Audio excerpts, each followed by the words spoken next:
പ്രിയപ്പെട്ട പ്രേക്ഷകരെ, അതാണ് അല്ലേ ഇദ്ദേഹത്തിന് നമ്മുടെ ഇവിടുത്തെ ഐതിഹ്യങ്ങളൊക്കെ കൂടുതൽ അറിയാം. ചേട്ടാ നമസ്കാരം. നമ്മൾ ചർച്ച ചെയ്തിട്ടുണ്ടെന്ന്.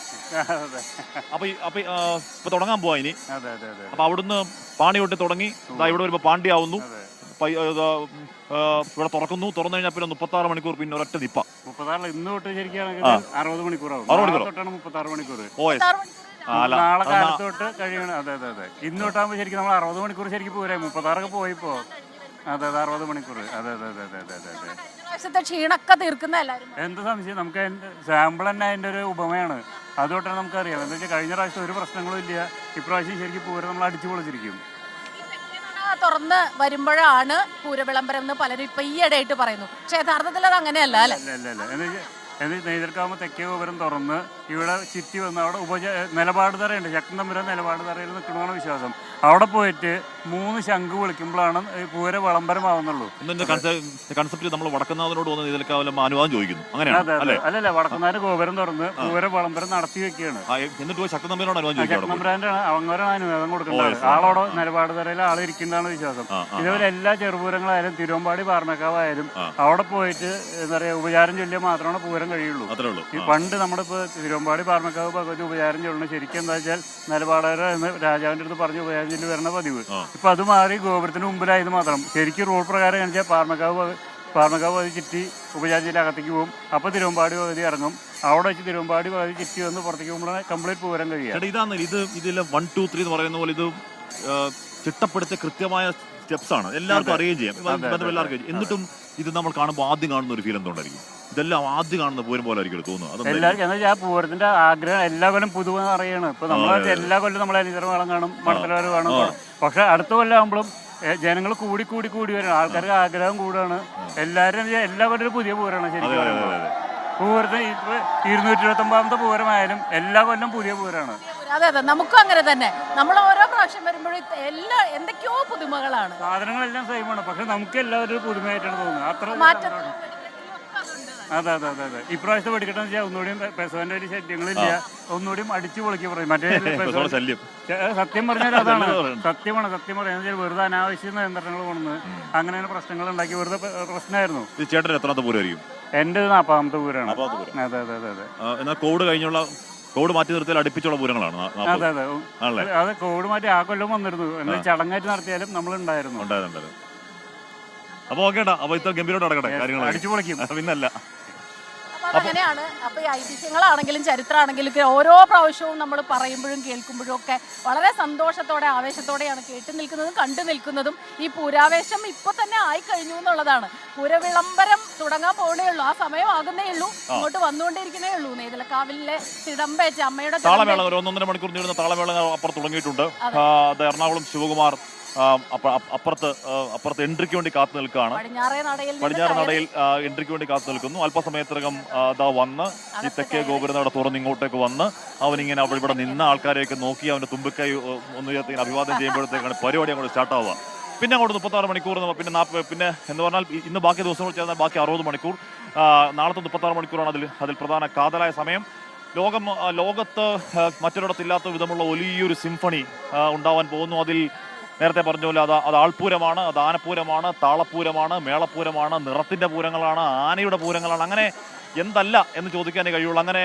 അങ്ങനെ താളമേള വിസ്മയങ്ങൾ, ഒരു പുരുഷാര വിസ്മയം, അക്ഷരാർത്ഥത്തിൽ വിസ്മയം എന്ന വാക്കിന് വിസ്മയം. ഇവിടെ പറ നിറയ്ക്കാൻ അവിടെ നിന്ന് തെക്കോട്ടിറക്കം ഇങ്ങോട്ടേക്ക് ഇറങ്ങി പൂരവിളംബരത്തിന് ഇറങ്ങി കഴിയുമ്പോൾ ഇവിടെ പറ നിറയ്ക്കും. അതൊരു വഴിപാടാണ്. അതിനുള്ള കാര്യങ്ങളൊക്കെ ഇവിടെ തയ്യാറാക്കി വെച്ചിട്ടുണ്ട്. പക്ഷെ അതിന്റെയൊക്കെ അപ്പുറത്തേക്ക് നോക്കിക്കോളൂ, എത്രയോ പേരാണ്. എനിക്ക് തോന്നുന്നു ഇത്തവണ കുട്ടികള്, യുവാക്കൾ അടിപൊളി. മഴയൊന്നുമില്ല, നമുക്കൊരു മഴ പ്രശ്നമല്ല, ഒരു കുഴപ്പമില്ല. പൂരങ്കി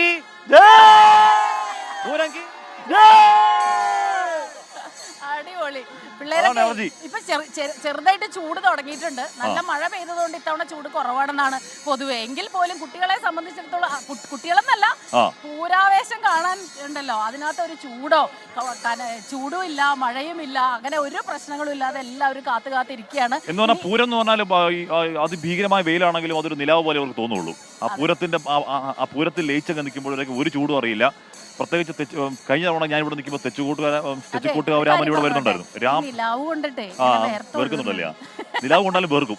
അപ്പൊ രാമൻ ഇറങ്ങി വരുന്ന സമയത്ത് എന്ന് പറഞ്ഞാൽ പൊള്ളുന്ന പോലെ ചൂടാണ്, പൊള്ളുന്ന പോലെ വെയിലാണ്. ഇവിടെ നിന്ന് എത്ര പേരാണെന്നോ, എത്ര മണിക്കൂർ എന്നറിയോ ആൾക്കാർ അങ്ങനെ നിൽക്കുകയാണ് എന്ന് പറഞ്ഞാൽ അവർക്ക് ആ വെയിൽ കൊള്ളുന്നില്ല, പൊള്ളുന്നില്ല. അതിനുശേഷം ചിലപ്പോൾ സൂര്യാഘാതം എന്തെങ്കിലും ഉണ്ടാവുമായിരിക്കും. പക്ഷെ ആ ആവേശത്തിൽ അവരതെല്ലാം അതുപോലെ ശരിക്കും നമ്മൾ പറയില്ലേ, പൂഴി ഇട്ടാൽ താഴെ വീഴില്ല, അതുപോലെയാണ് ഇപ്പൊ തന്നെ അതിനുള്ളൊരു തിരക്കായി കഴിഞ്ഞു എന്നുള്ളത്. ക്യാമറ നോക്കിയാൽ കാണാം ഇവിടുന്ന് അങ്ങ് വരെ ആ റോഡ് വരെ നിറഞ്ഞു നിൽക്കുന്ന. രാവിലെ മുതൽ നോക്കായിരുന്നു, കാസർഗോഡ് തുടങ്ങി തിരുവനന്തപുരം വരെ, അവിടെ കന്യാകുമാരി വരെ എന്ന് വേണമെങ്കിൽ പറയാം, അതുപോലെയുള്ളവരെ നമ്മൾ കണ്ടു.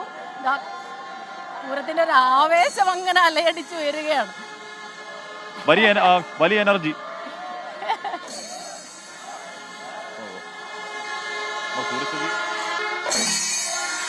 അവിടെ പോയി നമ്മുടെ സൂരജ് സജിക്ക് കുറെ വിശേഷങ്ങൾ പറയാനുണ്ട്. കാരണം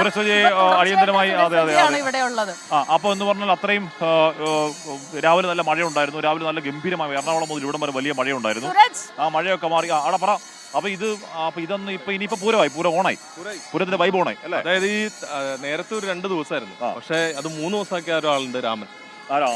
രാമന്റെ വരവോടെ ഇപ്പൊ തൃശ്ശൂർ പൂരം എന്ന് പറഞ്ഞു കഴിഞ്ഞാൽ 3 ദിവസത്തെ പൂരാണ്. അത് രാമപൂരമാണോ? രാമപൂരമാണ്. അതായത് ഇന്ന് തെക്കേ ഗോപുരം തുറന്നു വരുന്നു, പൂര വിളംബരം. അതായത് ഒരു ഉച്ച വരെ തൃശ്ശൂർ അക്ഷരാർത്ഥത്തിൽ ഈ തെക്കേ ഗോപുര നടയിൽ കേന്ദ്രീകരിക്കും. അതിനുശേഷം നാളെ പിന്നീട് ഇനിയുള്ള സമയം എന്ന് പറഞ്ഞാൽ ഉച്ചയ്ക്ക് ശേഷം പിന്നെ പൂരത്തിന്റെ തയ്യാറെടുപ്പുകളാണ്. സ്വാഭാവികമായിട്ടും ഇവിടെ ഉള്ള ആളുകളെ തൃശ്ശൂരുകാരെ സംബന്ധിച്ച് അതിഥികൾ വിരുന്നുകാരെത്തുന്ന സമയമാണ്. അതുകൊണ്ട് നാളത്തെ ദിവസം മുഴുവൻ തൃശ്ശൂരുകാർ ഈ വിരുന്നുകാരെ സൽക്കരിച്ച് അവരെ പൂരപ്പറമ്പിലേക്ക് പറഞ്ഞയച്ച് വിടും. മറുതലക്കലിൽ പൂരം കാണാൻ മറ്റു ദേശങ്ങളിൽ നിന്ന് എത്തുന്ന ആളുകൾ അത് ഇന്ന് രാത്രിയോടുകൂടി തന്നെയൊക്കെ ഇവിടെ എത്തിത്തുടങ്ങും. അതായത് ഈ 2 ഭാഗത്തൊക്കെ വടം കെട്ടിത്തിരിക്കും. ആളുകളെ ഈ ആനകൾ നിറഞ്ഞതിന് ശേഷം മാത്രമായിരിക്കും നാളെ ഈ പൂരം നടക്കുന്ന സമയത്ത് കടത്തിവിടുക. അപ്പൊ അതുകൊണ്ട് തന്നെ രാവിലെ തുടങ്ങി ഓരോ ഭാഗത്ത് വന്നിട്ട് നിലയുറപ്പിച്ച് നിന്ന് അവർ ഇത് കാണാൻ വേണ്ടിയുള്ള ഒരു തയ്യാറെടുപ്പ് നടക്കും. തൃശ്ശൂരുകാരെ സംബന്ധിച്ച് ഈ ഉപചാരം ചൊല്ലിപ്പിരിയുന്ന അന്നാണ് തൃശ്ശൂരുകാരുടെ അവരുടെ യഥാർത്ഥ. ഇപ്പൊ ഇന്നും ചില പ്രായമുള്ള ആൾക്കാരൊക്കെ ഇറങ്ങും. നാളെ തിരക്കാണ്. ഇപ്പൊ ഇന്ന് കണ്ടുപോകുന്ന കുറെ പേരൊക്കെ നമ്മൾ കണ്ടത്. അതെ, ഇവര് ഇന്ന് രാവിലെ വന്ന് അവരെ സംബന്ധിച്ച് തെക്കേ ഗോപുര നട തുറക്കുന്ന സാധാരണ ഇവിടത്തുകാർ മാത്രമേ ഉണ്ടാവാറുണ്ടായിരുന്നുള്ളൂ. പക്ഷേ ഈ രാമന്റെ വരവോടുകൂടി അതൊരു പൂരമായി, പൂരത്തിന്റെ ഒരു 3ാം ദിവസം കൂടി ഒരു ദിവസം ആഡ് ചെയ്തു, അതിനകത്തേക്ക് കൂട്ടിച്ചേർത്തു. ഹാഷ്മി പറയായിരുന്നേ, എത്ര തവണ ഇപ്പൊ 40 കൊല്ലം തുടർച്ചയായി വരുന്നവർക്കും ഓരോ കൊല്ലവും ഓരോ പൂരവും പുതുതാണ്. അപ്പൊ ഇതുപോലെ ഓരോന്നോരോന്നായിട്ട് ചേർത്ത് വരുന്നുണ്ട്. ഇപ്പൊ 3 ദിവസം പൂരം എന്നുള്ളത് ഒരു പക്ഷേ വരും വർഷങ്ങളിൽ അത് അങ്ങനെയായി മാറിയേക്കും. അതെ, അതായത് ഈ ഉപചാരം ചൊല്ലിപ്പിരിയുക എന്ന് പറയുന്നത് ഈ അടുത്ത കാലത്ത് തുടങ്ങിയ ഒരു രീതിയാണെന്നാണ് പറയുന്നത്. അതായത് തൃശ്ശൂർ മാത്രം ഓൺ സാധനമായിരുന്നു നേരത്തെ. അത് ഈ ഉപചാരം ചൊല്ലിപ്പിരിയുന്ന ഈ ആനകൾ വന്ന് തുമ്പിക്കൈ ഉയർത്തി ഉപചാരം ചൊല്ലിപ്പിരിയുന്ന രീതി ഉണ്ടായിരുന്നില്ല ആദ്യം. അത് ഈ നിലപാട് തറയിലെത്തി രാജാവിനോട്, അതായത് ശക്തൻ തമ്പുരാനെ കൽപ്പിച്ച് വീണ്ടും പൂരം അവസാനിപ്പിച്ച് മടങ്ങുകയാണ്, അനുമതി വാങ്ങി പോകുന്നതായിരുന്നു അതിന്റെ ഒരു രീതി. അതിന് പകരം ഇപ്പോൾ നേരെ ശ്രീമൂലസ്ഥാനത്തെത്തി 2 ആനകൾ അപ്പുറത്തും ഇപ്പുറത്തും നിന്ന് ഉപചാരം ചൊല്ലി പിരിയാണ്. അത് അങ്ങനെ ഒരു പുതിയ ഓരോ വർഷം ചെല്ലും തോറും പുതുമകൾ ഇങ്ങനെ തൃശ്ശൂർ പൂരത്തിന് വരവേറ്റിട്ടുണ്ട്. അതോടൊപ്പം തന്നെ തൃശ്ശൂർ പൂരത്തെ സംബന്ധിച്ച് ഒരു പുരോഗമന ആശയം എന്നും മുന്നോട്ട് വെച്ചിട്ടുള്ള പൂരമാണ്. അതുകൊണ്ട് തന്നെ ഇന്നലെ തന്നെ നമ്മൾ കണ്ടില്ലേ, സാമ്പിൾ വെടിക്കെട്ടിലാണെങ്കിലും ലഹരി സേ നോ ടു ഡ്രഗ്സ് ആണ് അല്ലെ, നോ ഡ്രഗ്സ്. അപ്പൊ അതുപോലെ പുതിയ പുതിയ ആശയങ്ങൾ അതിൽ കൊണ്ടുവരാൻ കഴിഞ്ഞ തവണത്തെ മാറ്റത്തിലും പുതുമയുണ്ട്. ഇപ്പൊ ഒരാളുമായി സംസാരിച്ചപ്പോൾ ഒരു വലിയ സസ്പെൻസ് ഉണ്ടെന്നാണ് പറയുന്നത്. അതായത് ഒരു സാങ്കേതിക വിദ്യ ഉപയോഗിച്ചുള്ള കുട അത് ഇത്തവണ ഉണ്ടാവും. കുടയല്ല, പക്ഷേ അതിനപ്പുറത്തേക്ക് എന്താ മണികണ്ഠൻ ഇപ്പൊ തുടങ്ങാൻ പോവാ പൊളിക്കുക. പിന്നെ നമ്മുടെ ദേശപൂരല്ലേ പൊളിക്കുന്ന നമുക്ക് കത്തിക്കടാ സമയം ആയി വരുന്നുള്ളൂ. ഇനി ഒരു 10 മിനിറ്റ് കൂടി എടുക്കും. അതോടൊപ്പം തന്നെ കഴിഞ്ഞ തവണ വലിയ നിയന്ത്രണം ഉണ്ടായിരുന്നു. അത് ഏതാണ്ട് ഈ സമയം തന്നെ തുടങ്ങുകയും ചെയ്തിരുന്നു. എന്തായാലും ഇപ്പൊ അതിൽ കാതലായ മാറ്റമുണ്ട്. ഉണ്ട്. ഇവിടെ നിൽക്കുന്ന പോലീസുകാരൊക്കെ നോക്കി വളരെ ഫ്രീ ആയിട്ട്, അതായത് വിവരത്തോടുകൂടി പാവങ്ങളാണ്. അതായത് ഈ പലപ്പോഴും ഇവരെ സംബന്ധിച്ചത് ഈ ക്രൗഡിനെ എങ്ങനെ ഹാൻഡിൽ ചെയ്യണം എന്നുള്ളതിന്റെ ഒരു പ്രശ്നമാണ്. അത് അവർ ഇതൊരു സമരക്കാർ വരുമ്പോൾ അവരെ നേരിടുന്ന പോലെ ചില സമയത്ത് ഈ പൂരത്തിന് വരുന്ന ആളുകൾ ആനയ്ക്ക് പട്ടുണ്ടെന്ന് എടുത്തിട്ട് പോടാ അതിന്റെ പട്ട എന്ന് പറഞ്ഞൊക്കെ പറയുന്നുണ്ട്. അതുണ്ട്. പക്ഷെ ഇത്തവണ എന്തായാലും നമ്മുടെ ആർ ഇളങ്കോയാണ് കമ്മീഷണർ. വളരെ നല്ല രീതിയിൽ സഹകരിച്ചിട്ടുണ്ട്. പൂരത്തിന്റെ സംഘാടനമൊക്കെ മികച്ച രീതിയിൽ. അത് കമ്മീഷണർ പലപ്പോഴും നമ്മൾ ഈ കമ്മീഷണർ ഓഫീസിലൊക്കെ ചെല്ലുന്ന സമയത്ത് ഈ മാപ്പും കയ്യിൽ വെച്ചിട്ട് കമ്മീഷണർ ഇരിക്കുകയാണ്, ഓരോ സ്ഥലത്ത് പ്ലാൻ ചെയ്ത് എന്തൊക്കെയാണ് വേണ്ടത്. അതായത് ഇത്തവണത്തെ ഇവരുടെ ആശയം, മുന്നോട്ട് വെക്കുന്ന ആശയം, അതായത് ഈ കൈ നോക്കാൻ വരുന്ന ആളുകൾ, അതോടൊപ്പം തന്നെ ചെറിയ ചെറിയ കളിപ്പാട്ടങ്ങൾ വിൽക്കാൻ വരുന്ന ആളുകൾ, എല്ലാത്തരം ആളുകളെ, അതായത് സാധാരണ മനുഷ്യരെ തുടങ്ങി മേൽത്തട്ട് വരെയുള്ള ആളുകളെ എല്ലാവരെയും ഈ പൂരപ്പറമ്പിലേക്ക് ആകർഷിക്കാൻ അതായത് എല്ലാവരും ഒന്നായി മാറുന്ന ഒരു കാലം കൂടിയാണ് ഈ അപ്പൊ നമുക്ക് ബ്രേക്ക് വേണം. അപ്പൊ ബ്രേക്ക് ഇപ്പൊ ഇനി അല്പസമയം മാത്രമേ ബാക്കിയുള്ളൂ. നിമിഷങ്ങൾ ഇതാ മാത്രം നമ്മുടെ ബാക്കി. എറണാകുളം ശിവർ അപ്പുറത്ത് എൻട്രിയാണ്.